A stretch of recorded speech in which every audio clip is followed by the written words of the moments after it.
Hey everyone, Pastor Micah, excited to be back hanging out with you. I got a midweek message for you. Let's just say it as is. COVID is making people go crazy. Is anybody going COVID crazy out there? You've acquired habits that you don't want. You're eating things that you haven't eaten in years. Come on, how many are overdosing on Twinkies and Oreos right now? COVID is causing people to go crazy because COVID is causing us to live a little bit isolated. We're going back home. We're trying to figure out what is going on in this world. But can I still tell you, when you look at life through the kingdom of God, first, there's always hope. But second, we can't release a calling that we have on our lives, as every Christian has, that we must love God. But what's the second part? Love people.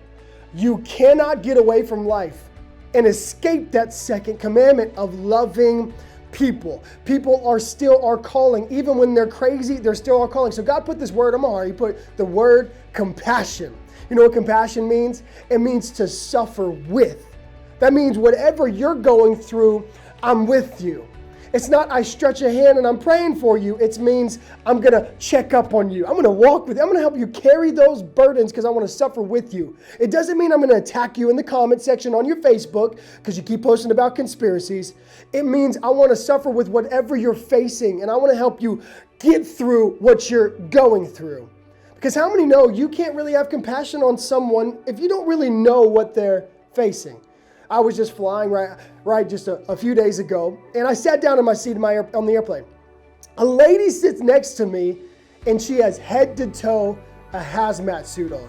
No joke, head to toe hazmat suit. Now, again, I'm still getting used to how people are reacting to our current virus situation. So I kind of looked at her like, oh man, where is hazmat suit lady gonna sit? Well, hazmat suit lady sat right next to me. She sat down, full on hazmat suit, covered head to toe. She pulls out her baby wipes and she starts wiping the chair down, wiping everything down. And then I'm just kind of like looking at her, and I'm not sure what to think. And then she looks at me and she pulls out a wad of the baby wipes and she says, "Here, wipe down your side too." I was like, oh, okay. Well, I grabbed them and I actually began to wipe them down as well. And she started telling me, well, you better wipe down the front of your seat because you got to know that people kick it and they get it all down. I'm like, well, okay, chill, lady. She eventually said, are you going to clean your seatbelt too? And at that point, I was like, no, I think I'm okay. I got a mask on. I have washed hands. I think they, disinfected everything. And then I heard her say something as I was sitting there kind of judging her, kind of trying not to laugh out loud because I didn't know how to respond. She said, "This is not the year I'm going to die." And then I looked at her because it caught me. I'm like, okay, so what do you mean? She's like, well, I'm at risk, and I don't want this to be the year that I catch this virus and it takes me out.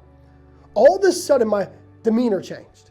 My understanding changed. Because at first it was kind of like a fun little, like, I'm not sure. She's got a hazmat suit. Maybe she's just being overprotective and I don't really know. But the moment I found out her story, the moment I found out her at risk, her critical nature that she's facing, that I all of a sudden got a compassion for her that I previously didn't have because I didn't know her story. What if you stopped long enough to hear what people are at risk about? Because then it may give us a little bit more compassion to suffer with. How many know at that point I didn't mind wiping my seat down?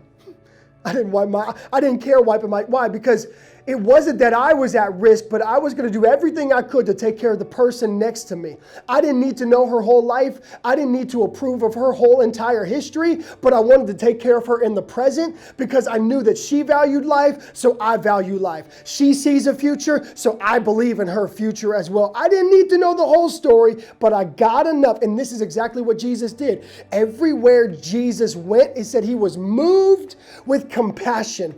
Right now, we need to post with compassion. We need to think with compassion. We need to talk about people and not gossip about them, but talk compassionately about them. How about you talk compassionately about your church and the people that you get to run with? Have compassion. Run with compassion and watch what God will do with you. You cannot despise the very thing you're called to reach. You can't despise people and try to reach people. We have to love them just as they are. And why don't you start by having compassion on yourself? It's been a difficult season. You've acquired some disciplines that's going to cause you to break them for a long time afterwards. But let me encourage you, there are better days coming. There is a hope that you have not seen that you're about to walk into. And yes, the best is yet to come. I believe that over your life. But right here, right now, hear me. Have compassion.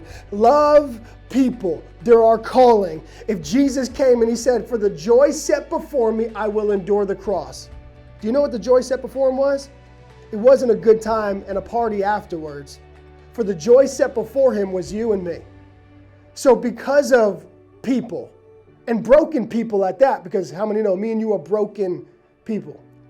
Because of me and you, he said, I'm going to endure the cross and you're going to be my joy.